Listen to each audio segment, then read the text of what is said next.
Hello and welcome to Automotive EV Live. My name is Peter Wooding and thank you for joining us. The session that we're looking at is EV battery to grid, and we have three very knowledgeable speakers.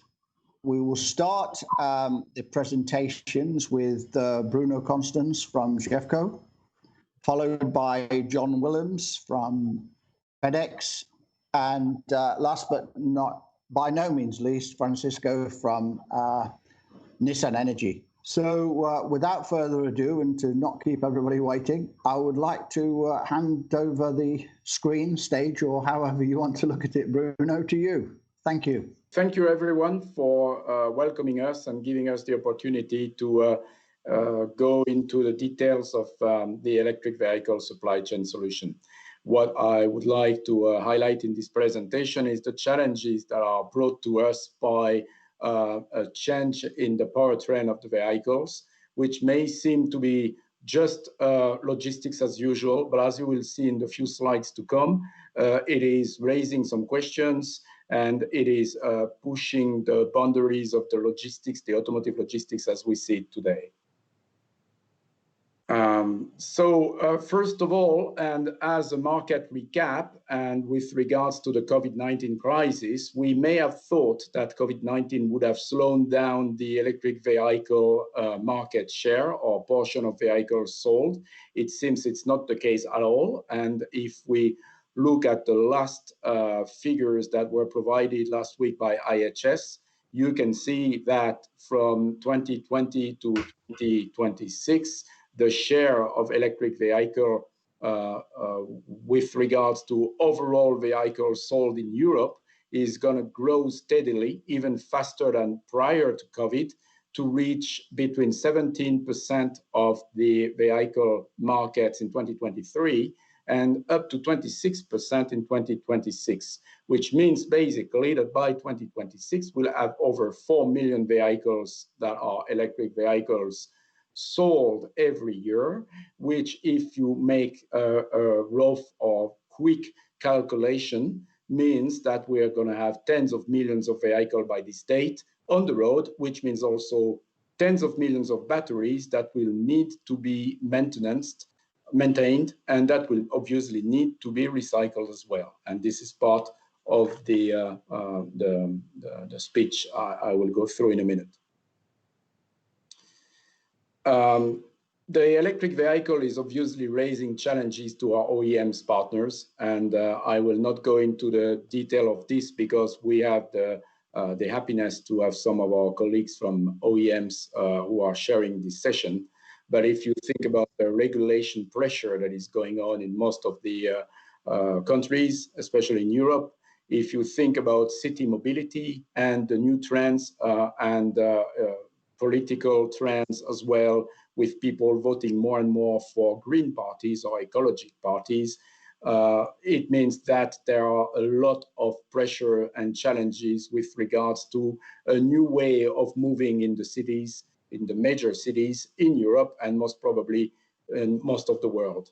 From a production standpoint, there is also a bunch of challenges that need to be addressed. So it's not only obviously a question with regards to OEMs, as all the environment of mobility is being reshuffled by electric vehicles. And from a supply chain standpoint, it means for us at GEFCO, for instance, we have more complexity to manage. And we need, from a cost and from a green perspective, to match the market and the request of the market. So for instance, we never think about this, but it means that there is going to be a cohabitation of two models in terms of building the cars, as the OEMs will continue to build, obviously, thermic cars, as well as they will build electric vehicles. And the two different types of vehicles with obviously very different ways of building those vehicles will cohabitate for a while, which from a logistics standpoint has some obviously implications. Same with regards to the batteries. The batteries themselves, of course, the handling of the batteries, but also the charging of the batteries, as we need to deliver to our customers or to the customer of our customers vehicles that are charged properly. Same with regards to the business model, basically, on how people are going to buy a car tomorrow and how they are going to receive their car or to receive the bunch of services that goes around the car. So that's the reason why we've been challenged on the omni-channel way of providing the vehicles. And last, as I was mentioning, batteries are great stuff to supply when they are newborn, but we will also need to think about the reverse logistics of all the batteries that are in the end of life, and we'll have to manage from a logistics standpoint this end of life of batteries. So as a result, the spirit and the mindset we have had in mind when we developed the new offer that goes with this new powertrain has been to ease as much as possible the supply chain of our customers. Being compliant is obviously a must, but it doesn't prevent us from being innovative, from being agile, and from providing scalable solutions with regards to the volume of vehicles or to the volume of components that with this new element in the market with batteries and electric vehicle is changing completely the supply chain.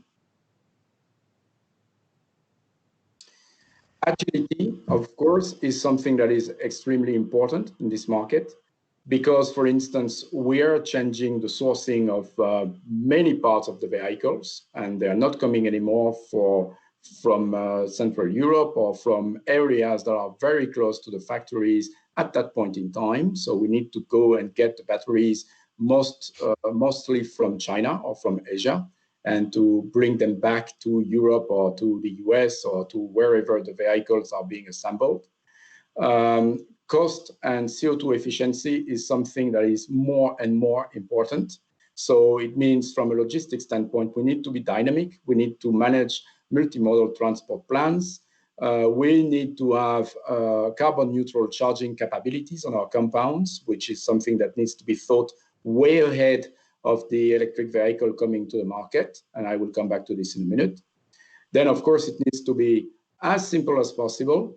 We need to provide our customers with the right tools, the right control tower to let them know where and how the logistic is going with their products.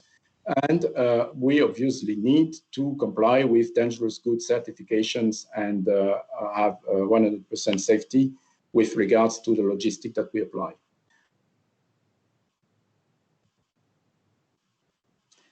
So this is bringing us to the offer as we thought it with regards to electric vehicles.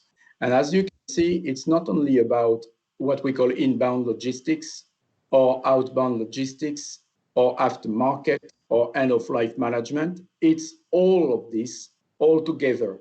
So when you bundle together inbound logistics and all the services that go with it and all the certificates that go with it, plus outbound logistics and all that relates to the PDI, the charging options, the mobility fleet preparation, everything you can think of, including B2C deliveries, by the way, because more and more our customers, and that was the mention of the omni-channel, want their vehicles to be right in front of their doorstep, and they don't want anymore to go and collect them at some point or to have the interactions they used to have before COVID-19 with their resellers, for instance. Then we need to think about the aftermarket and the spare parts, and the waste management is one key component with regards to the battery. And of course, we have to think on how we are going to manage the end of life of batteries. And here, the question mark is more about the quantities of batteries that will end their life at some point in time in the next years. And as, of course, the quantity of vehicles on the road that are electric powered is raising very sharply, it means that we're going to have a rise that's going to be critical to handle with regards to the end of life of those batteries and to the management beyond logistics of the recycling of these used batteries. this is not obviously excluding everything we already do for our customers that comes on top, such as engineering in terms of transport, such as customs and tax, such as obviously full traceability control tower and so on. So the objective of this slide is just to show that supply chain of electric vehicle is really changing the way the market behaved so far. It's much more complex, and it requires much more professionalism. As an example, I've just shown you here some flows from the component companies to the end user, just to show what we need to think of from a logistics standpoint.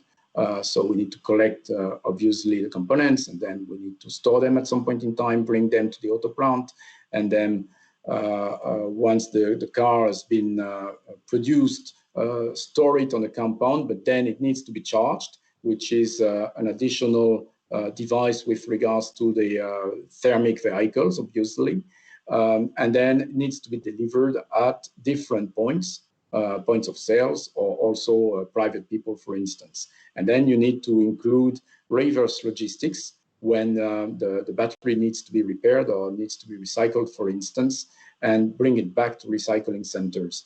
So this is just showing, obviously, very schematically, all the changes with regards to regular vehicle logistics with the electric vehicle and the battery that is the key component to be managed properly in a supply chain. I just took an example here with compounds and the way compounds have had to evolve with regards to this new offer or these new electric vehicles. We need to have secure storage, of course, which means that our compounds need to be equipped. They need to be secured. They need to be equipped with fire protection systems that are efficient versus batteries or versus electric engines. We also can, and this is one good point, as we're going to charge the vehicles, have green storage, which means that we can have solar panels directly on the compounds to help charge the vehicles in a green way. The storage must be connected, which is an additional device that we did not use to have so much with thermic vehicles. And the most important of all is the people. The people need to be trained. They need to be trained far in advance, and they need to know exactly what they are doing, because we don't deal with electric devices as we do with just thermic engines. So these are the main elements just from a compound perspective, and you can multiply these elements with regards to each step of the supply chain with the electric vehicle, because it comes to the same at the end of the day: more professionalism, probably more rigorous processes to provide the best-in-class service. Electric vehicle doesn't only stop on the powertrain of the vehicle. What we discovered as well when we answered the need and provided the services that were needed for our customers is we cannot talk anymore about B2B or B2C way of handling the business.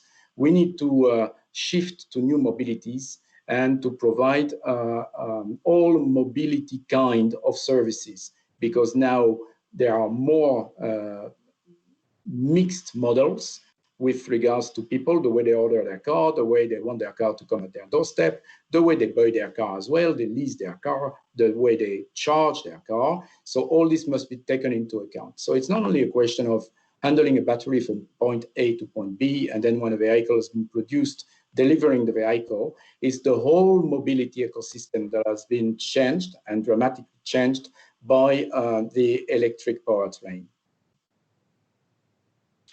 So just before to conclude, I wanted to highlight some elements to show that we're already operating with customers and we're already providing the service. So if you take, for instance, the battery maker CATL is one of our customers, obviously based in China.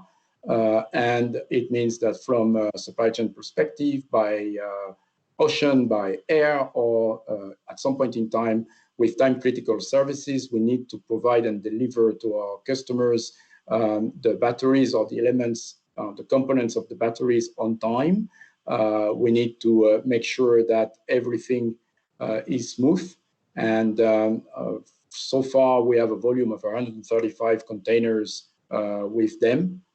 So it's already quite a great deal of containers that is going to grow in the future, obviously, as we see that the demand for electric vehicle is booming.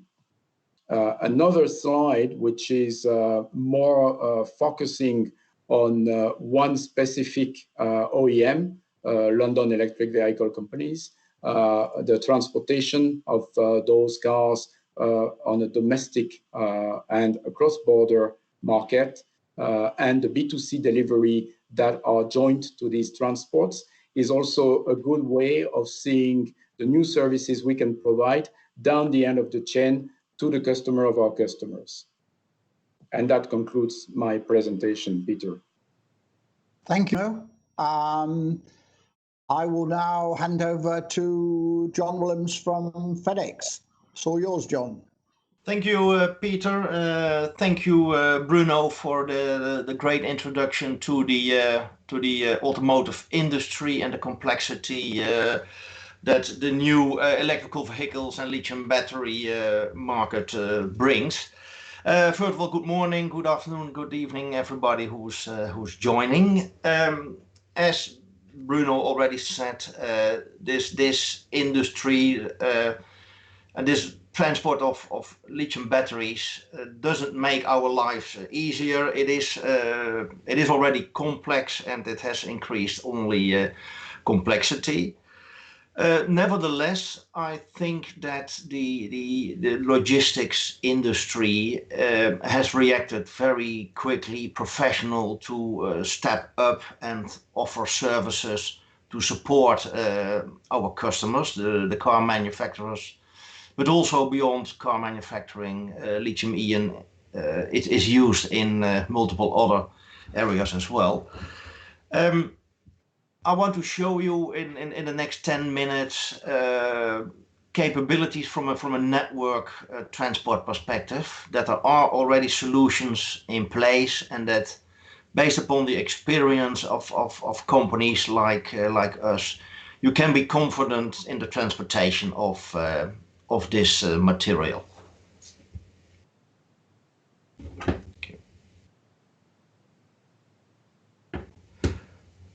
So as I said, this will be about solutions in a network environment, how we can handle lithium battery.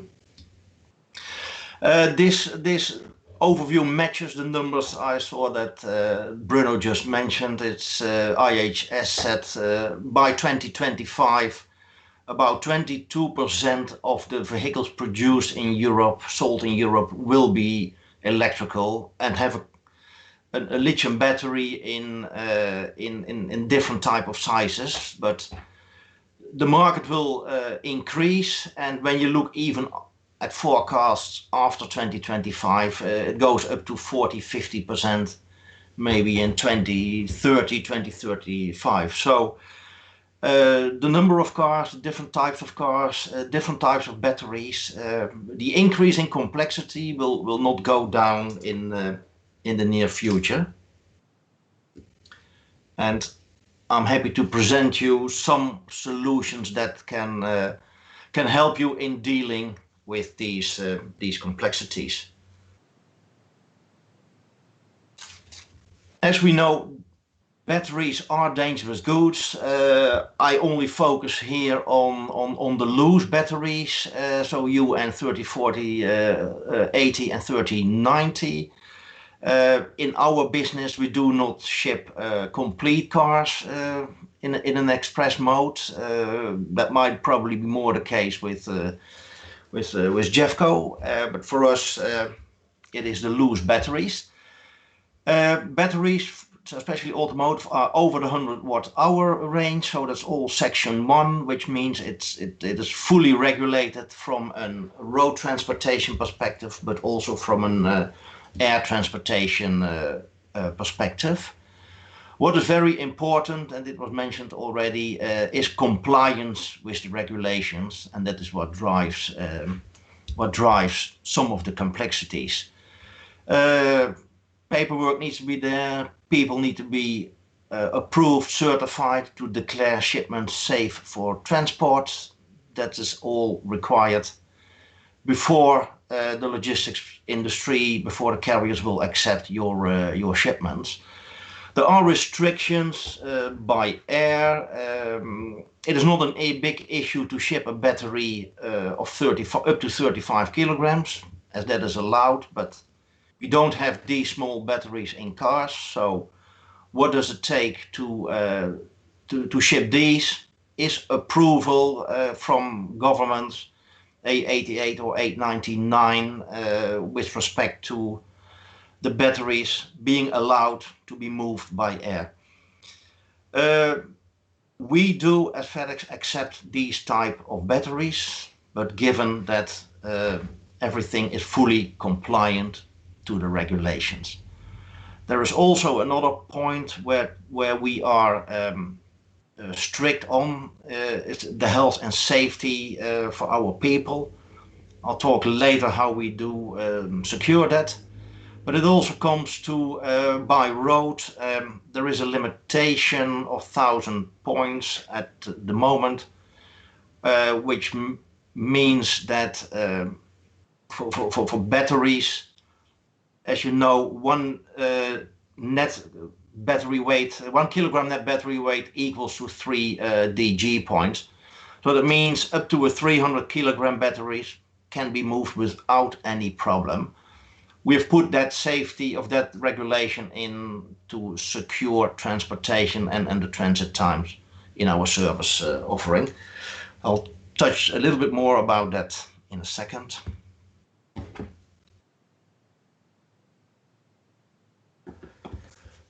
From a global perspective, as I said, in FedEx, we do accept lithium batteries in our aircraft, but in our own aircraft. And through that network, we cover at this moment over 60 countries where a door-to-door service can be provided in the network environment. And as I said, that can be a small battery from below 35 kilograms, but it can also be a battery of 200, 300 or more kilograms. That is not a problem. Can we not serve the other countries? Yes, we can, but that will be through a bespoke solution using commercial connectivity. But the 60 countries that you see here, we have a door-to-door full network service available.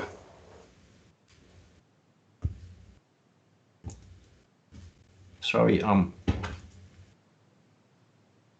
need to move to the next slide here. Next to the air operation that we move in by using the FedEx, what we call purple tail network, we have in Europe a strong road network capability to move the batteries. And you may ask, is this an express service? Yes, this is an express service, but an economy service by road. Can you not fly it in Europe? Yes, we can fly it, but I think you all know the difference between road costs and air costs. So the answer is potentially given by that. This road network connects 45 countries in Europe, but 32 of them, and you see the dark colored ones, are fully dangerous goods approved for lithium battery transportation. So you see, when you look at numbers where the automotive industry is settled, these 32 countries cover absolutely 95% of the automotive industry in Europe.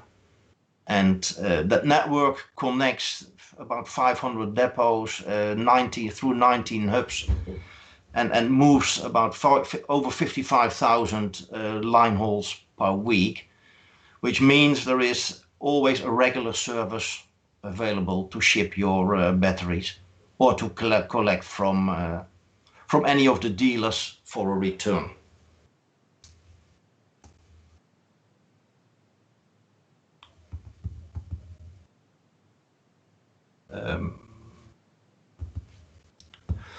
Yeah, I do not go into all specific details of the services, but we do have a range of services available to support your transportation needs. As said, it can go as an express fast service, but probably very interesting is more an economy service by road for the European part of the business. On the FedEx network, there are international priority services that do cover lithium battery. The total service portfolio of the FedEx and TNT companies is much wider, but supporting lithium battery is this overview what you see. Next to standard time or day definite services, there is a range of solutions available in case you need a special service pickup, a special delivery. If you need returns solutions, and this is where it comes with additional complexity, and especially from a health and safety perspective, we need to be sure that the battery is, when it is defective, is it really defective? Is it leaking? How safe is it? Somebody needs to be able to declare that battery safe for transport. That specialism needs to be available at the shipper. It is not always there. How can that be solved? So for returns, there are solutions in place. We're doing that, but it comes with additional requirements and conditions.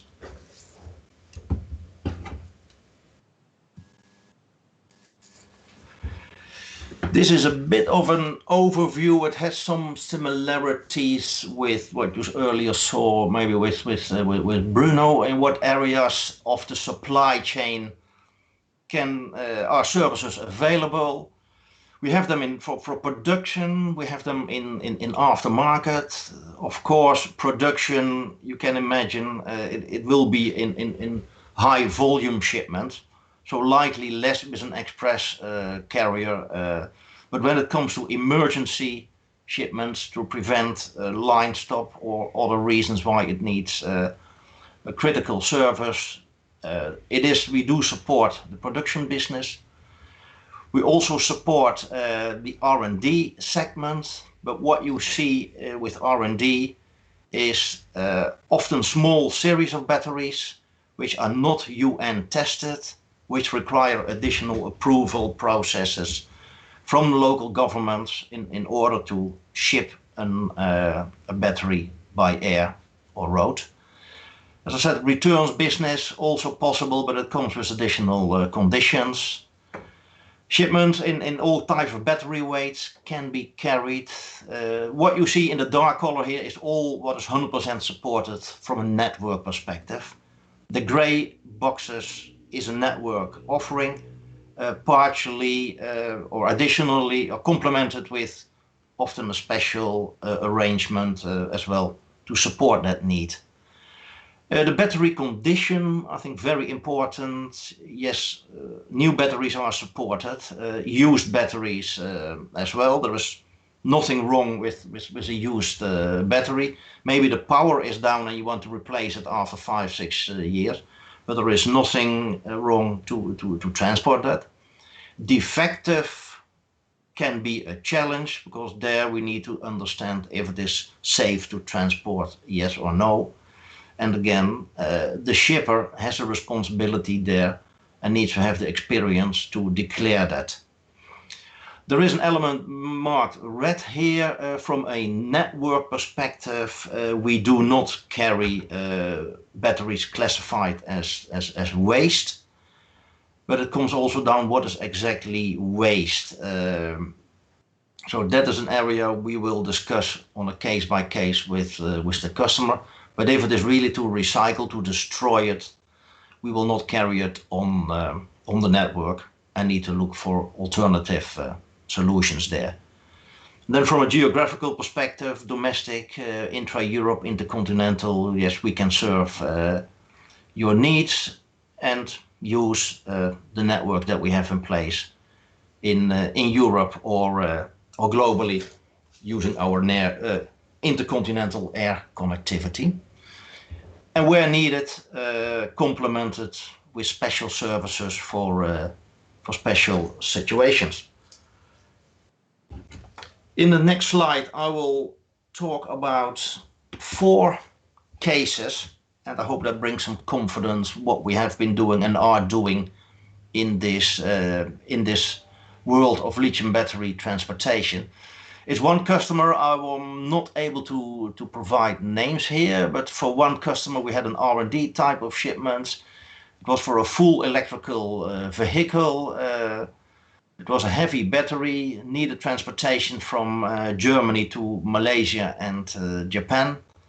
Our intercontinental air network has been used for that. So as I said, it is on the FedEx own aircraft that we have been able to move this.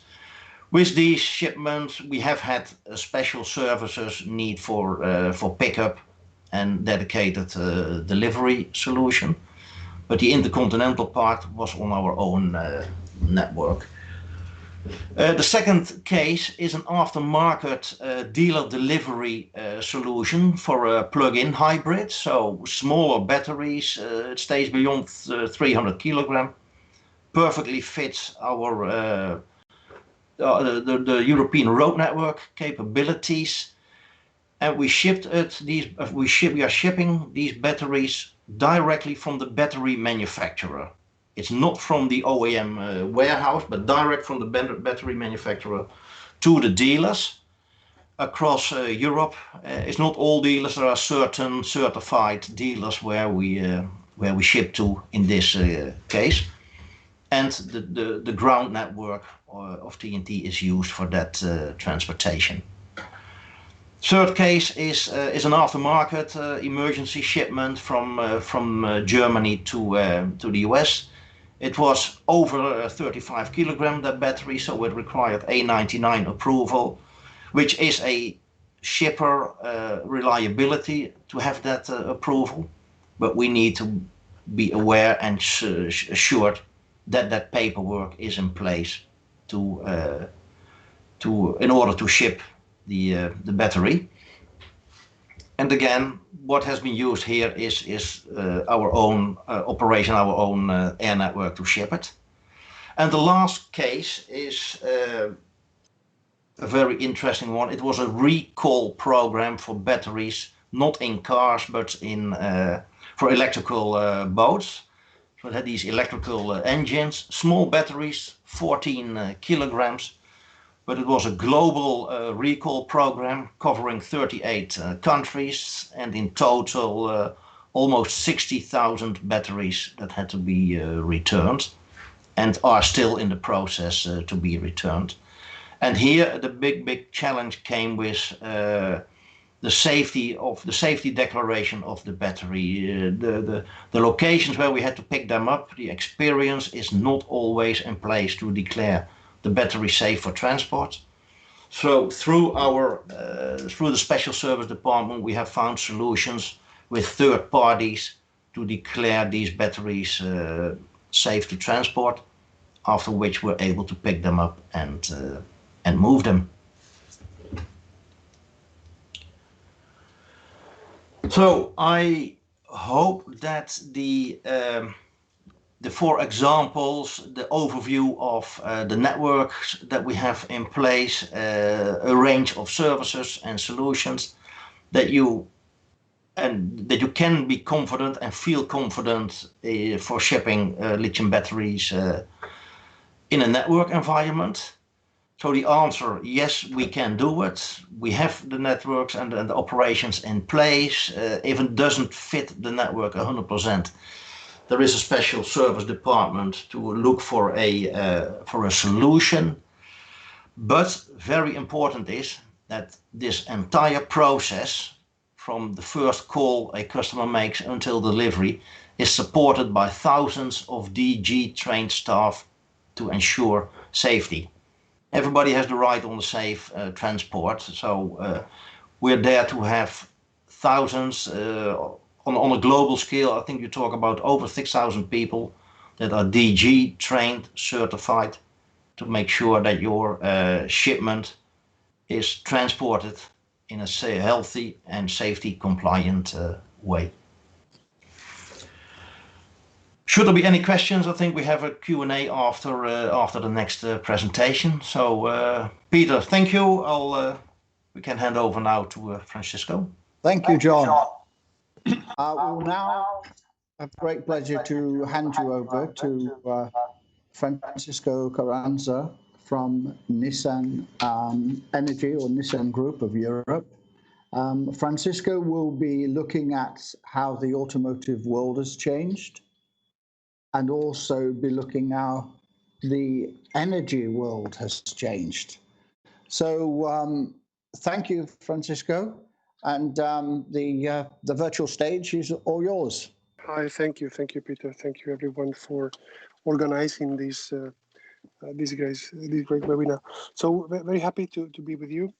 I think my message will complement what's already been said by our colleagues in GEFCO and FedEx, and also give a little bit of perspective of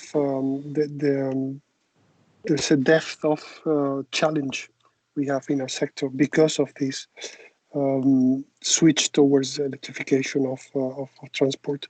That is really a major transformation for our sector.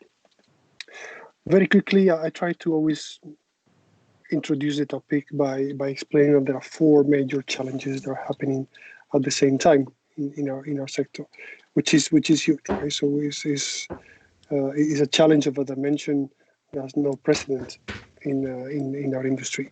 So we have customers that are asking us to put the latest technology in our products, but also to provide an exceptional experience, right? So we see more and more platforms, and I'm thinking about Netflix and Amazon and Apples of this world that are creating this trend and these expectations from our customers about what it is to bring technology to their hands.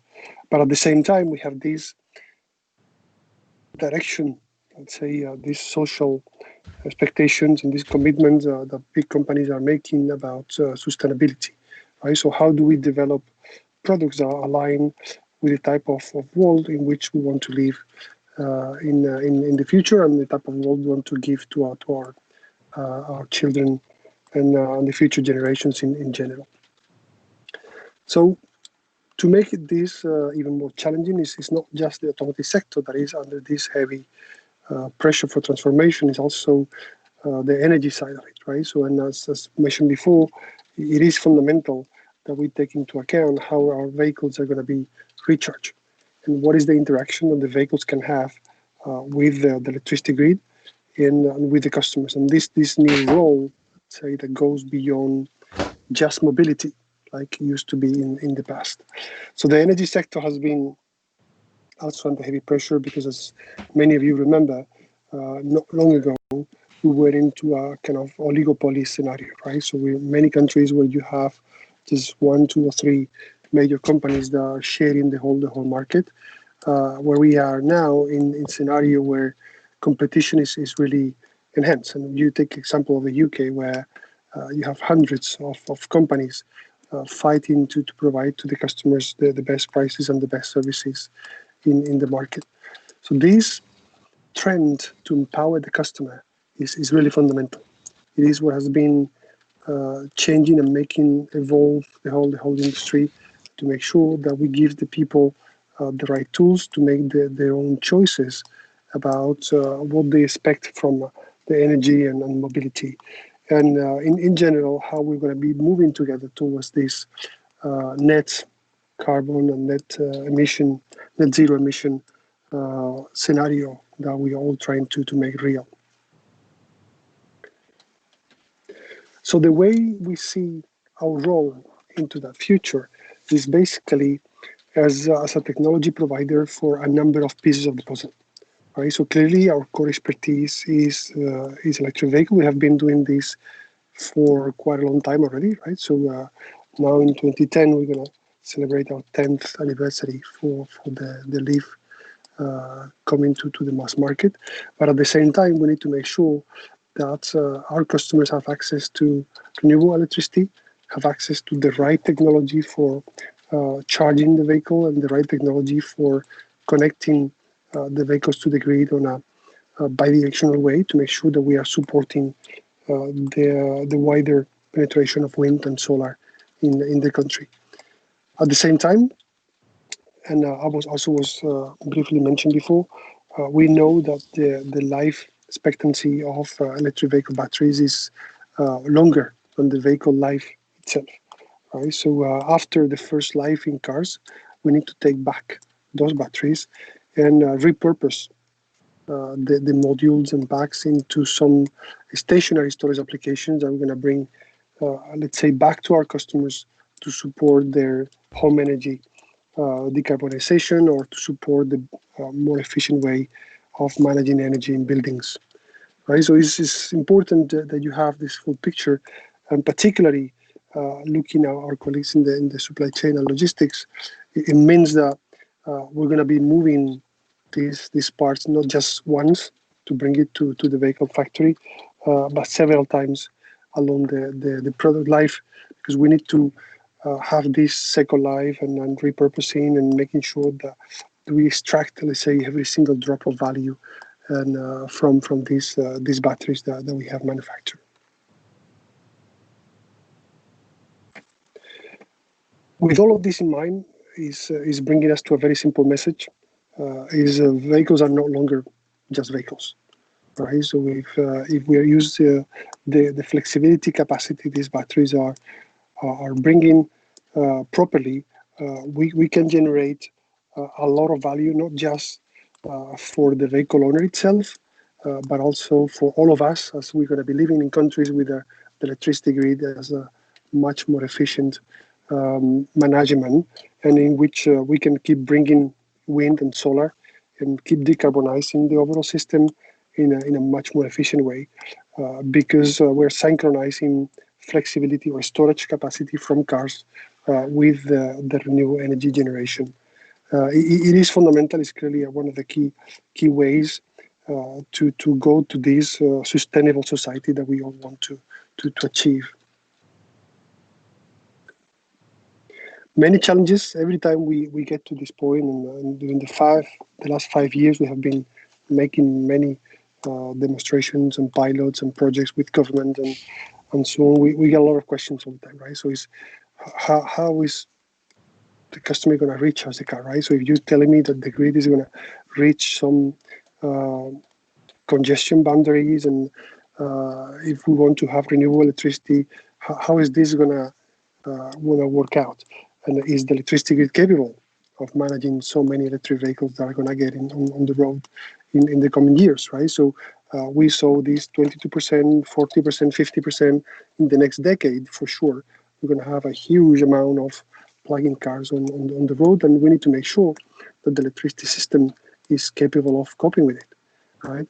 And when we start talking about this role of vehicles going beyond mobility and injecting electricity back, the first question we always get is, okay, that's fine, but what is going to happen with the battery, right? So is the battery going to degrade faster?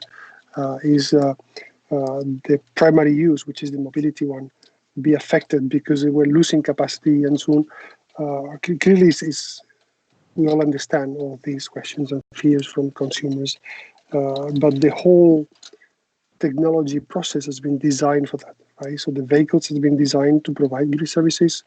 The batteries has been designed to survive the car and to go into stationary applications after the first life. We're getting into this scheme in which circular economy, sustainability are one of the, or two of the core design principles for the future electric cars. And looking ahead, we have no choice, right? So we need to design things in a way that we do our best to protect the planet and to protect the future generation in the earth. So next point here, I think I wanted just to give you a brief overview of the key projects we have been doing during the past few years. So we started to work on the bidirectionality a while ago. It was just after Fukushima in Japan, where we started to think about how vehicles can start discharging back to the grid, and little by little developing different pieces of the puzzle, different pieces of technology and working with governments to make sure that we can adjust the regulatory framework in the different countries to allow this decentralized system, right? So to, again, helping empowering consumers, right? So it's you as a citizen with your car that will decide to support the stability of the national grid and to support the wider penetration of renewable electricity by making the whole thing much more efficient. Has been a long way. I can tell you the first generation of chargers we had back in 2015 look a little bit more like a fridge than anything else. And the new products that we have now in our hands are much more compact, much cheaper, much more stable, with a much better degree of quality. And particularly in the UK, you have seen probably many projects popping up now and bringing to the market, to our customers, several solutions to make sure that these electric vehicles can be properly integrated into the electricity system. And with that, and basically we can go now to Q&A. But my key ending point is we have a big challenge in front of us. It's not just switching powertrain from combustion engines to electric. Is much bigger than that. So we have a huge dimension on the digital, huge dimension of renewable electricity, huge dimension on empowering consumers. And at the end, if we want to reach this goal of a sustainable society, we need to work all together to make it happen. Thank you, Francis and Bruno. What I personally have enjoyed is we've seen the transition really from the initial battery manufacturer all the way through the vehicle going to the customer, the vehicles putting energy back into the system from the customer to the grid, and then the batteries starting to look at having the whole circle go around again.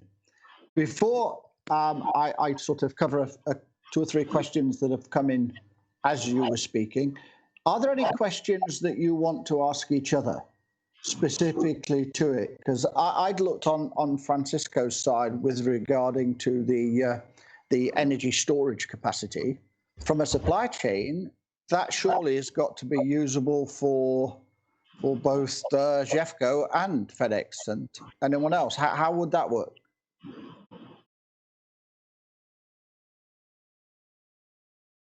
So anyone would like to answer that or sort of or change it slightly to Francisco on the energy side, well, sort of how can that go to supply chain? Yeah, I think supply chain is going to become even more critical to our business than it has been until now, particularly with this reusage of batteries, where you need to move, let's say, your battery at least 3 or 4 times, right, during the life cycle. So the cost and how efficient we are and how are we capable of moving such a tremendous number of goods across Europe and internationally is fundamental. Right? So we're switching from let's say, exceptional transportation of dangerous goods and so on to a highly developed logistics flow that is going to move millions of goods across many different countries. So we need to make it evolve. I understand that we are now at the beginning, right? So the flows are really very limited, but this has to become a major, let's say, business and an operation for all of us to make it real. If I could ask sort of one, so what do you consider to be coming to the end of the life as a battery? Sort of, at what age would you feel it would then be reused? I mean, it's a very hard question because clearly we are just at the beginning of what the end of life for electric vehicles will be. So if we follow the statistics and what the customers were doing with combustion vehicles before, in Europe we're going to have a first life that is going to be around 10-15 years in average. So it's changed a little bit from one country to the other.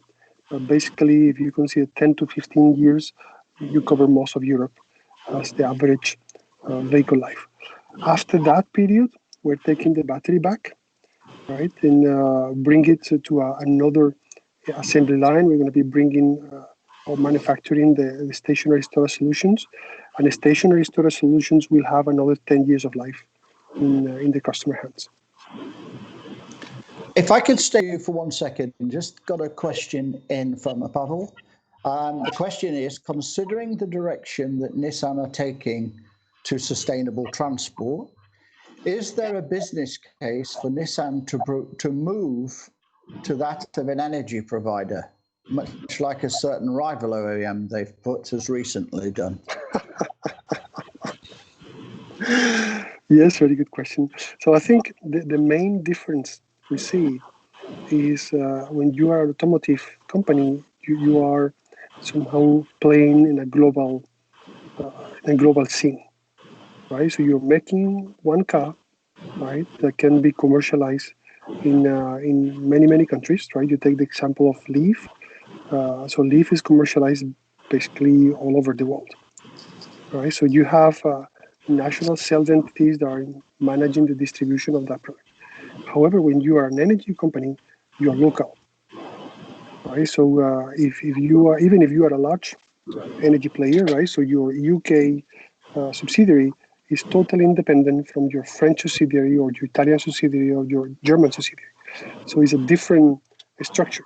So it's I would say it's totally incompatible, but it's extremely hard for a car company to think and to put itself in the shoes of an electricity company, because the worlds are so much different that it's very hard to make it happen. Having that said, you can always pick up one country to learn and try to do some retail business on electricity, but a global large energy company cannot be at the same time a global large automotive company. It's too different. Thank you. Supply chain question, really. This is from David. There are even greater need for connectivity to monitor vehicles in transport for quality. That really, I think, is there an even greater need for connectivity to monitor vehicles in transit for quality, security, and safety? And from a logistics perspective, who would like to go first from our supply chain?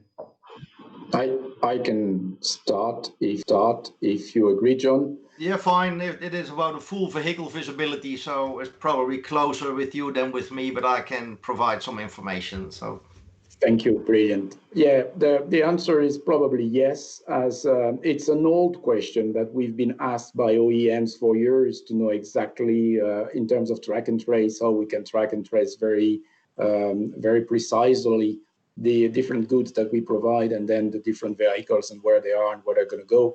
If you take into account now all the apps and all the system APIs throughout the planet in terms of logistics, it's normal that our customers are requiring more. They are requiring more traceability, requiring more KPIs in terms of major figures or major feedback on what we are going to deliver when and how, and especially for cars. So my answer would be that it is yes, for sure, and that it is also helping, and this is why it's not only about powertrain, but it's much wider than that. It's helping us grow in this direction and create the right tools for our customers to be used and to provide the right traceability. That's really going beyond electric vehicles. It's a real question of mobility and a real question of the new mobilities and the new ways of consuming, in a way, mobility. It used to be long ago only a car as a product that was delivered somewhere and then sold to someone, and then it was becoming the property of someone. Today, if you think about all the different you can enjoy in terms of owning or using a car, we've gone from ownership to usage, and we've gone from one single major customer, mostly the OEM in the field of finished vehicle logistics, to many different and plural users. So we need to answer the need not only of our direct customers, but also indirect ones. Thank you. There's another question just come in from Erica. Hi all, what are the challenges with ensuring EVs stay at optimum charge across the supply chain, but also ensuring there are no issues at hand to dealer or even direct to customers? So how, realistically, I suppose, how do we maintain the charge running through the chain directly to the customer, in fact? Any take on that? If I may answer that from an express operator perspective, we do not have in our network operation the facilities to recharge and charge up if needed, but therefore we create the environment that the battery moves as fast as possible on a 2 or 3 days transit time through the network operation, that it gets that it stays charged enough and doesn't run under the 10%, as that will cause the potential damage to the battery. So we create the environment that it can move as fast as possible through the network. But we have not in the standard network environment the ability to recharge. If that needs to be done, a solution needs to be worked out. But the main objective is create the environment for fast and reliable transportation. Sorry. Yeah, that's something maybe I can complement the answer of John. That's something we do, and we have equipped the of GEFCO with double-digit million euros to electrify our compounds. And the chargers we have are multi-brand or multi-car or multi-battery chargers. They are universal chargers. We can, by contract, sell to our customers, the OEMs or the dealers or car importers or whoever, a percentage of charging. So it can be 95%, for instance, in the hands of the dealer or in the hands of the final customer. And we're also working from an innovative standpoint, a way to provide right away to the end user, to the customer, batteries that have been charged just a few hours or a few minutes ago. So that's something we handle pretty well.